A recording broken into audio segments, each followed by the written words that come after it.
शङ्कर हृदय निवासिनी पार्वती परमेश्वरी शङ्कर हृदय निवासिनी पार्वती परमेश्वरी। ఓం క్రీం బగళాముఖి వరదే సర్వసౌభాగ్యప్రదాయిని సమస్త భక్తానాం సర్వాభీష్టం సాధయ సాధయ క్రీం ఓం స్వాహా. జై జగన్మాత బగళాముఖి. ముందుగా ఒక విషయం చెబుతాను. మేము ఇదే విధంగా జాతకం చూపించి ఫలితం చెప్పినవి చూడడం ద్వారా సరైన విధంగా జ్యోతిష్యం తెలిసిన ఆచార్యులు చాలామంది, అందులో ముఖ్యంగా 6 వాళ్ళు కొన్ని అభిప్రాయాలు చెబుతూ ఉంటారు. అలాంటి అభిప్రాయాల్లో ఒకటి ఏమిటంటే, అది ఇక్కడ ఈ వయసుకి ఈ జాతకానికి పోలిక కుదరడం లేదని చెబుతూ ఉంటారు. అది నిజమే, అది తెలిసి చేసిన తప్పే. ఎందుకంటే కొందరి విషయంలో వాళ్ళ నుండి అనుమతి తీసుకునే మేము వాళ్ళ జాతకం చూపించి మీ వద్ద సంబంధిత ఫలితాలు చెబుతాం. కానీ వాళ్ళల్లో కొంతమంది ఈ డేట్ ఆఫ్ బర్త్ కొంచెం మార్చి చెప్పేయండి స్వామి, అందులో తప్పేమీ లేదు, ఈ ప్లానెటరీ పొజిషన్ మారకూడదు, అప్పుడే ఫలితం కరెక్ట్గా ఉంటుంది.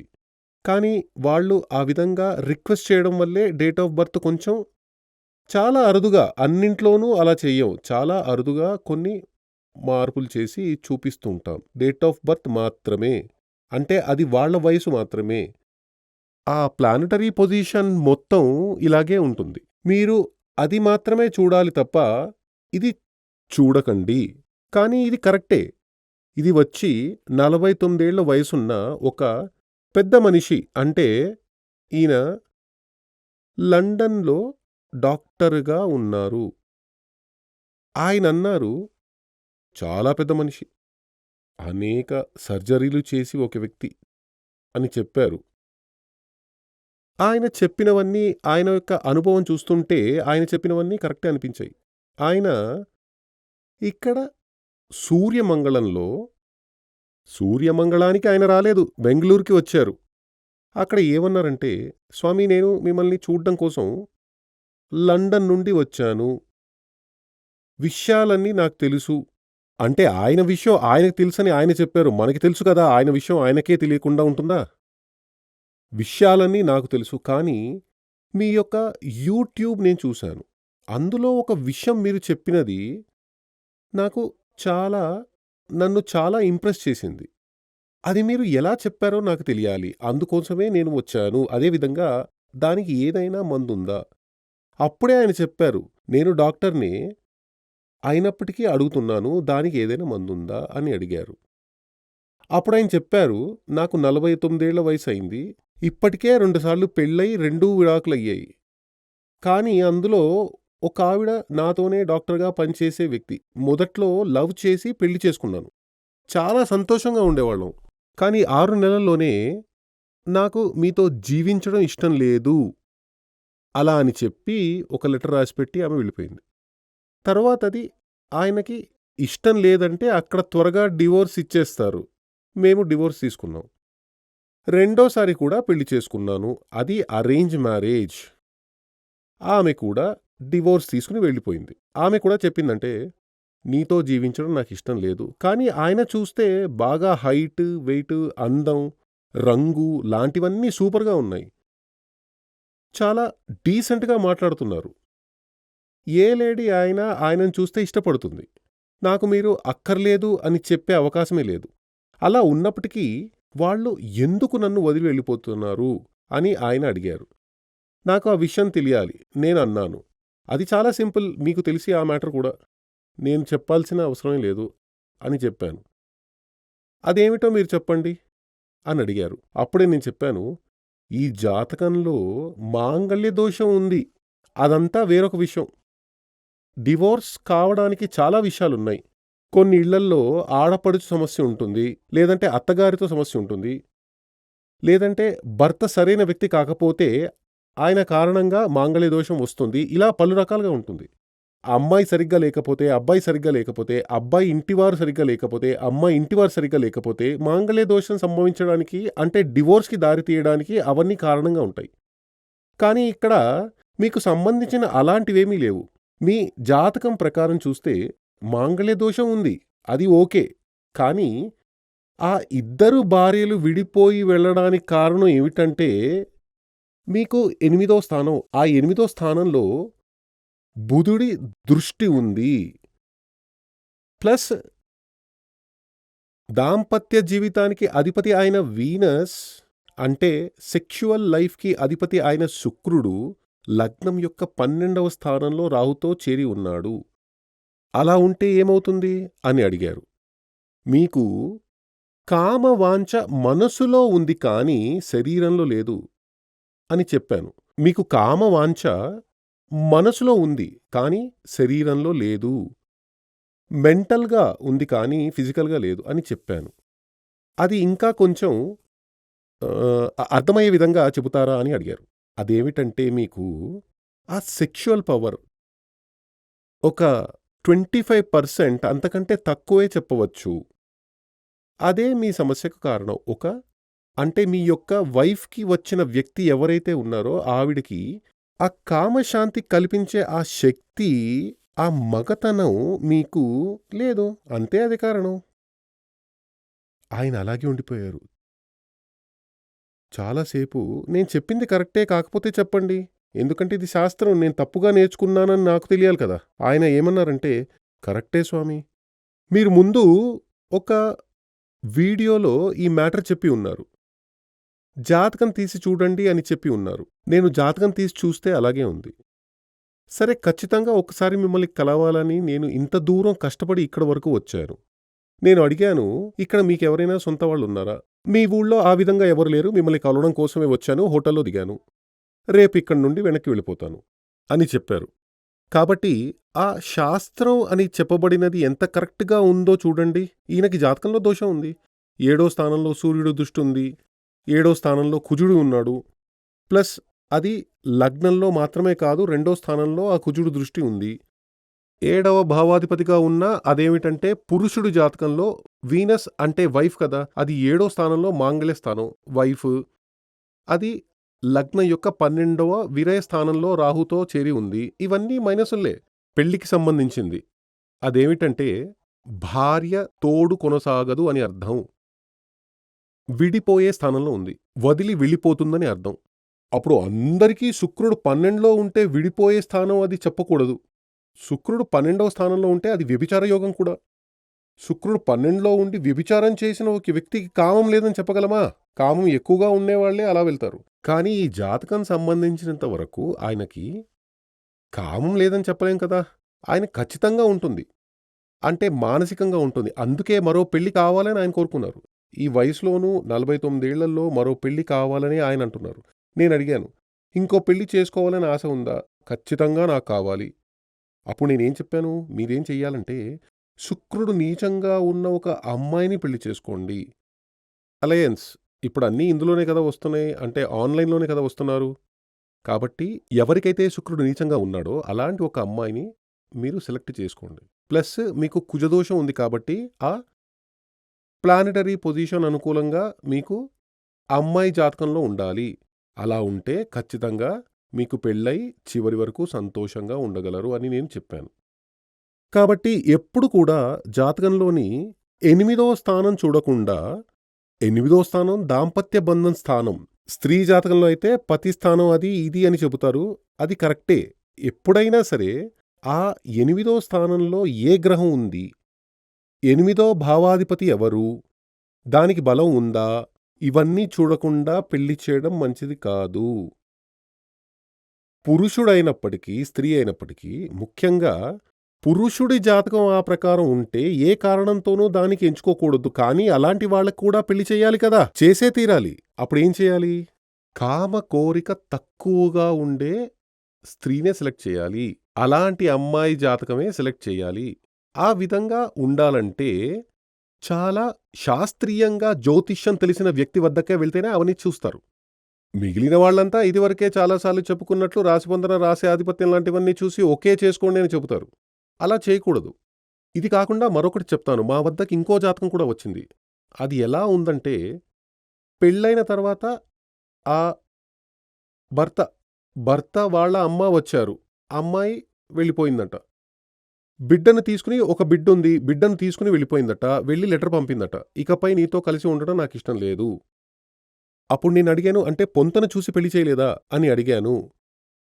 పొంతన చూశాను స్వామి. ఆయన ఏం చెప్పాడంటే, అబ్బాయికి శుక్రుడు పవర్ తక్కువగా ఉంది. అమ్మాయికి ఎక్కువగా ఉంది. సూపర్ అని చెప్పారట. నేను చెప్పాను, వాడిని పట్టుకుని చావగొట్టండి. అలా ఎవరైనా చెప్తారా? అమ్మాయికి తక్కువగా ఉండాలి, అబ్బాయికి ఎక్కువగా ఉండాలి. పూర్తి ఆపోజిట్‌గా చెప్పాడు వాడు. వాడు జ్యోతిష్యుడే కాదు, జ్యోతిష్యం చదివినవాడే కాదు. వాడి వల్లే మీ పరిస్థితి ఇలా అయింది.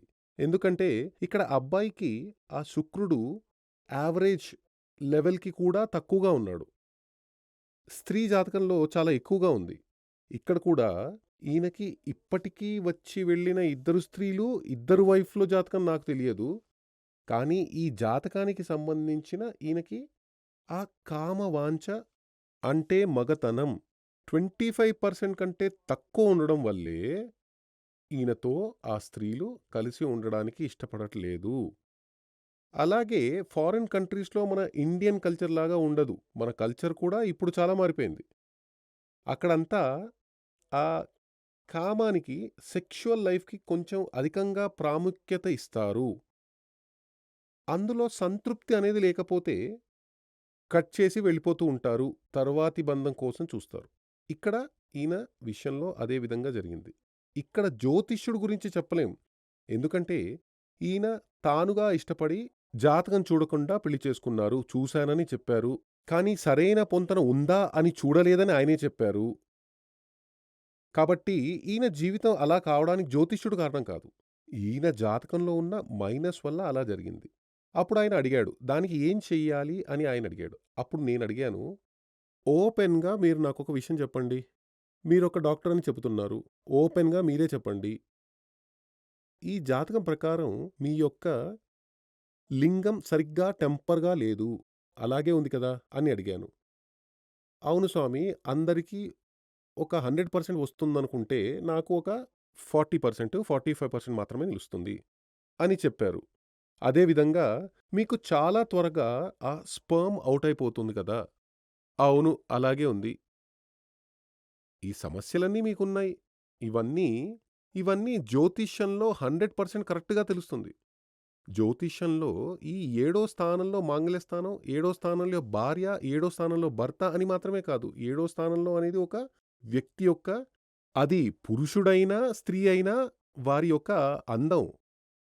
ఒక్కొక్క అంగం యొక్క, అంగం అంటే అవయవాలు. చెయ్యి, కాలు అని చెబుతారు కదా! అలాగే రహస్య అవయవాలున్నాయి కదా! వాటి యొక్క అందం పుష్టిగా ఉంటాయా? సూక్షించి ఉంటాయా? అందంగా ఉంటాయా? స్ట్రెయిట్‌గా ఉంటుందా? వంగి ఉంటుందా? అనే సకల విషయాలు ఇందులో తెలుస్తాయి. కానీ అలాంటి విషయాలన్నీ ఓపెన్‌గా చెప్పలేం కదా! ఇందులో చెప్పలేని చాలా విషయాలున్నాయి. అంటే ఒక జాతకం చూసి ఇవన్నీ చెప్పడం సాధ్యమే. దాంపత్య జీవితానికి అది చాలా ముఖ్యమైన విషయమే. అంగపుష్టి, అంగాల యొక్క అందం. అంగం అంటే అవయవాలు. ఆ అవయవం యొక్క పుష్టి, దాని యొక్క అందం, ఇవన్నీ దాంపత్య జీవితంలో, సెక్సువల్ లైఫ్‌లో చాలా ముఖ్యమైనవి. ఇవన్నీ తెలియాలంటే శాస్త్రీయంగా జ్యోతిష్యం చదివిన ఒక వ్యక్తి వద్ద జాతకం చూపించి కొంచెం టైం ఇవ్వాలి. ఇక్కడ వచ్చారంటే ఉదయం 9 గంటల నుండి 4 గంటల వరకు 40, 45 జాతకాలు చూస్తూ ఉంటాం. నేను ఇక్కడ ఆఫీస్‌లో ఉన్న వ్యక్తుల వద్ద అడుగుతాను. వచ్చిన వాళ్ళు సంతోషంగా వెళ్తున్నారా? తృప్తిగా వెళ్తున్నారా? కాబట్టి అందరికీ జాతకాలు ఇచ్చేసి ఈ విషయాలన్నీ చెప్పిన తర్వాత వాళ్ళని అడుగుతాను. మీరు ఇంకా ఏదైనా అడగాలంటే అడగండి. ఏదైనా అడగాలంటే అడగండి. అవి నేను చాలా సార్లు అడిగాను. వాళ్ళు అంతే, మీరన్నీ చెప్పేశారు కదా స్వామి, అన్నీ చెప్పి పరిహారాలు రాయించుకుని వెళ్తారు. కానీ అలా కాదు. మనం కొంచెం లోతుగా వెళ్లి విశ్లేషించాలి అనుకుంటే కొంచెం టైం ఇచ్చి, దానికి తగ్గట్టు అన్నీ చూస్తూ, జీవితంలో మనకి తగిన తోడు ఎవరు అన్ని రకాలుగా మెంటల్లీ, ఫిజికల్లీ, ఫినాన్షియల్లీ అన్నింట్లో మనకి తగిన తోడు ఎవరు అనేది కనిపెట్టాలి. కొందరు చెబుతూ ఉంటారు, మనస్సుల పొంతనే ముఖ్యం. మనస్సులు కలిస్తే అంతా ఓకే కదా! దానికి ఒకే ఉదాహరణ, ఒక సంభవం. ఈ జాతకం చెప్పి ముగించాను. ఒక చిన్న విషయం చెప్తాను. ఒక 25, 30 సంవత్సరాలకు ముందు నా దగ్గరికి వచ్చిన ఒక భార్యాభర్త, ఇప్పుడు వాళ్ళకి ఒక సంతానం కూడా ఉంది. వాళ్ళు వచ్చారు. కానీ నేను చాలా బిజీగా ఉండడంతో మరోసారి కలుస్తానని చెప్పారు. అప్పుడు వాళ్ళు లోపలికి వచ్చి చెప్పారు, మేము ఒక 10, 28, 30 సంవత్సరాలైంది మిమ్మల్ని చూడ్డానికి వచ్చాము. ఆ రోజు ఇక్కడ పూజలు, గణపతి హోమం చేస్తున్నారు. జాతకం చూశాము. అప్పుడు 2 జాతకాలు మేము తీసుకొచ్చాము. 2 మా బంధువుల అబ్బాయిలవే. అప్పుడు మీరు ఏం చెప్పారంటే, అప్పుడు ఈ లేడీ, ఆమె హస్బెండ్ ఉన్నారు. వాళ్ళ బిడ్డ బయటుంది. అప్పుడు మీరేం చెప్పారంటే, ఈ 2 జాతకాల్లో ఇది మాత్రమే బాగుంది. ఇతన్ని పెళ్లి చేసుకో అని మీరు చెప్పారు. 2 బాగునే ఉన్నాయి. కానీ ఇది నువ్వు చేసుకో అని మీరు చెప్పారు. కానీ అది మాకు అతడు నచ్చలేదు. మరొకరే నచ్చారు. ఇద్దరూ మా బంధువులే. అది కాదు, ఇదే నీ హస్బెండ్. ఇతడినే పెళ్లి చేసుకో అని మీరు చెప్పారు. అది మేము వినేసి వెళ్ళాము. కానీ వెళ్ళిన తర్వాత మేము అనుకున్న వ్యక్తినే పెళ్లి చేసుకున్నాను. కానీ ఆ పెళ్లి 2 సంవత్సరాలలోనే సమస్య వచ్చింది. 3వ సంవత్సరంలో విడిపోయాం. ఆ రోజు ఇతడే నీ భర్త, ఇతన్నే పెళ్లి చేసుకో అని చెప్పారు కదా! అంటే ఇప్పుడు నాతో ఉన్న వ్యక్తి ఆయనే. కానీ అప్పుడు నేను వినలేదు. కానీ మీరు చెప్పిన వ్యక్తి ఇప్పుడు నాకు భర్తగా ఉన్నారు. ఆయన్నే పెళ్లి చేసుకున్నాను. ఒక బిడ్డ కూడా ఉంది. ఆ బిడ్డకి 12 ఏళ్ల వయసు వచ్చేసింది. ఆ బిడ్డ జాతకం చూపించడానికే మళ్ళీ వాళ్ళు నా దగ్గరకొచ్చారు. కాబట్టి చూడండి. అప్పుడు ఆ జ్యోతిష్య శాస్త్రం అని చెప్పబడినది ఎంత కరెక్ట్‌గా ఉంది, ఎంత సరైనదిగా ఉంది, ఎంత క్లియర్‌గా ఉంది చూశారు కదా! ఈయన యొక్క ఈ ఫిజికల్ ప్రాబ్లమ్ వలనే అది కొందరు వ్యక్తులు చదువు సంధ్య లేని వాళ్ళు విని అలా వదిలేసి వెళ్తారు. ఈయన అలా కాదు. వీళ్ళంతా హై ఎడ్యుకేషనల్ ఉన్న వ్యక్తులు. వాళ్ళు వచ్చి, అవును స్వామీ అలాగే ఉంది అని చెబుతున్నారు. అప్పుడు ఆయన దీనికి మందు అడిగారు. నేనడిగాను, మీరు డాక్టర్ కదా! మీకు తెలియదా దానికి మందు? లేదు. మీకు ఏదైనా తెలిస్తే చెప్పండి. అప్పుడు నేను చెప్పాను, మీకోసం చెబుతాను. రోజూ అముక్కురం అని ఒకటుంది. అశ్వగంధం అని కూడా చెబుతారు. అది మంచి ఆయుర్వేదం హాస్పిటల్స్‌లో దాని పౌడర్ దొరుకుతుంది. ఆ పౌడర్ తీసుకుని నైట్‌లో వేడి పాలల్లో అది ఒక స్పూను కలిపి తాగాలి. రోజూ అది తాగాలి. అశ్వగంధం పౌడర్. అది చాలా శక్తివంతమైనది. అదే విధంగా ఇంకొకటుంది. దీనికంటే ఇంకా పవర్ ఎక్కువ. నైకురిణి పొడి అని అంటారు. నైకురిణి, నైకురు, నైకురుణి అని అంటారు. అది కూడా నాటు మందు షాపులో దొరుకుతుంది. అవన్నీ మంచి షాపుల నుండి కొనాలి. ఒరిజినల్‌గా ఉండాలి. దాన్ని ఇదే విధంగా మిక్స్ చేసి పాలల్లో మిక్స్ చేసి తాగితే చాలా బాగా పనిచేస్తుంది. కొంతమంది వెల్లుల్లి అస్సలు తినరు. ఇక్కడ ఒక పూజారి ఉండేవాడు. ఆయనన్నాడు, మేము వంశపార్యంపరంగా వెల్లుల్లిని యూజ్ చేయము అని అన్నాడు. నేనడిగాను, ఎందుకు? అది తెలీదు. అప్పుడు నేనన్నాను, అయితే ఒక్కటి చెయ్యి. మీ నాన్నని అడిగేసిరా. వెల్లుల్లి తీసుకోపోవడానికి కారణం ఏమిటి? అప్పుడు ఆయన తండ్రిని అడిగి వచ్చి ఆయన చెప్పాడు, తండ్రికి ఆ విషయం తెలీదట. వేరెవరికైనా తెలుసా అని అడిగాను. వాళ్ళని ఇక మీదట అడగాలని అన్నాడు. ఇక్కడ అసలు మ్యాటర్ తెలుసా? చాలామంది ఈ బ్రాహ్మిన్లు చాలామంది వెల్లుల్లి అంటే గార్లిక్ యూజే చెయ్యరసలు. అలా ఎందుకు చేస్తారో తెలుసా? అది వాళ్ళకే తెలీదు. నిజానికి వెల్లుల్లి యూజ్ చేయకూడదని చెప్పడానికి కారణం ఏమిటంటే, వెల్లుల్లికి కామ వాంఛ ప్రేరేపించే శక్తి ఉంది. కాబట్టి వెల్లుల్లి తింటే కామవాంఛ ఎక్కువ అవుతుంది. దానిని కంట్రోల్ చెయ్యాలి. అందుకే వెల్లుల్లి తినకూడదని చెబుతుంటారు. కానీ సర్వసాధారణంగా వెల్లుల్లి తినకుండా ఉండకూడదు. వెల్లుల్లి తినాలి. తప్పకుండా తిని తీరాలి. గృహస్థుడికి కామవాంఛ ఉండాలా వద్దా? ఖచ్చితంగా ఉండాలి కదా! లేకపోతే గృహస్థాశ్రమం ఎలా సాగుతుంది? కాబట్టి అక్కడ వెల్లుల్లి తినడం మంచిదే. కానీ వ్రతం చేస్తున్నప్పుడు, ఉపవాసం చేస్తున్నప్పుడు వెల్లుల్లి తినకూడదు. ఎందుకంటే వ్రతంలో ఉన్నప్పుడు ఆ సెక్షువల్ కోరిక మనసులోకి రాకూడదు. కాబట్టి అలాంటి కాలంలో వ్రతంలో ఉన్నప్పుడు, ఉపవాసం చేసే సమయంలో వెల్లుల్లి తినకూడదు. తక్కిన సమయాల్లో వెల్లుల్లి తినొచ్చు. కాబట్టి వెల్లుల్లి తినకపోతే దానిని తినడమే మంచిది. ప్లస్ ఈ అశ్వగంధం తీసుకోవడం మంచిది. ఇంకా కొన్ని విషయాలన్నీ ఉన్నాయి. మీరు వింటే అవి ఓపెన్‌గా చెప్పడం మంచిది కాదు. చెబుతాను. జై జగన్మాత, దేవి బగళాముఖి, ఓం క్రీం బగళాముఖి వరదే సర్వ సౌభాగ్యప్రదాయిని, సమస్త భక్తానాం సర్వాభీష్టం సాధయ సాధయ క్రీం ఓం స్వాహా. శ్రీ సూర్యమంగళం అద్వైత వేద విద్యాపీఠంలో తాంత్రిక పూజల్లో సిద్ధహస్తులైన ఎందరో ఆచార్యులు అమావాస్య, పౌర్ణమి రోజుల్లో ప్రత్యేక యాగాలు నిర్వహిస్తారు. ఈ యాగాల్లో పాల్గొనడం ద్వారా తల్లి శ్రీ బగళాముఖీదేవి అనుగ్రహం వల్ల సర్వదోషాలూ పోయి సకల సౌభాగ్యాలు మనకు కలుగుతాయి. శ్రీ సూర్యమంగళం అద్వైత వేద విద్యాపీఠం జ్యోతిష్యం, ప్రశ్నలు, వాస్తు, తాంత్రిక పూజలు మరియు వేదయాగాలు నిర్వహిస్తారు. సంప్రదించవలసిన నంబర్ 7305442299 7305442299. చెన్నై, కోయంబత్తూర్, బెంగళూరు, హైదరాబాద్, విజయవాడ, ఢిల్లీ, ముంబై, తిరునల్వేలి, టెక్సాస్.